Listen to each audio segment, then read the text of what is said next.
I should have kept my trap shut in Nicaragua, but I didn't and nearly got my lights punched out. My wife Julie and I were on a crowded bus out of Managua in 1985 en route for San Juan del Sur near the Costa Rican border.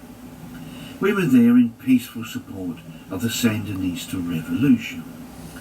A half-decade earlier, Nicaraguans had thrown out Anastasio Somoza, a nasty dictator, and installed a revolutionary government.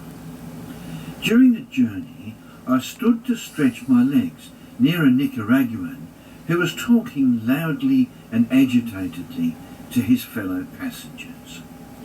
It was only when he turned and caught my eye that I felt the need to join the conversation.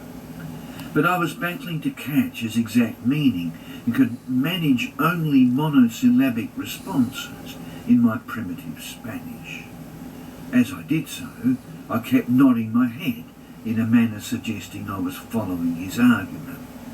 His manner was aggressive, and I didn't want to offend him. Suddenly, he stopped his tirade and looked at me expectantly, awaiting my reply to the point he had just made.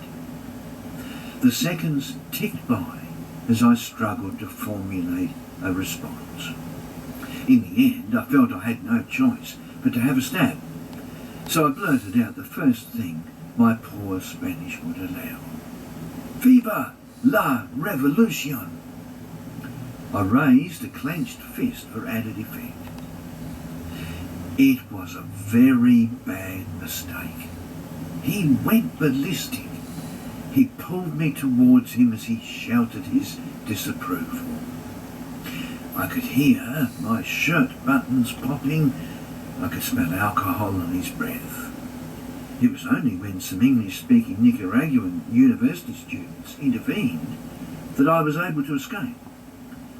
Later they explained that my assailant had spent the previous 20 minutes explaining to me why he was vehemently opposed to the revolution.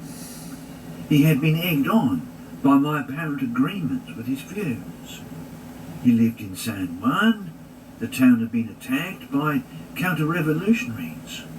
Feelings were running high. The students urged me to be more careful what I said. So, now I know there are definitely times when if you don't speak a language properly, it's simply better to keep your mouth firmly shut.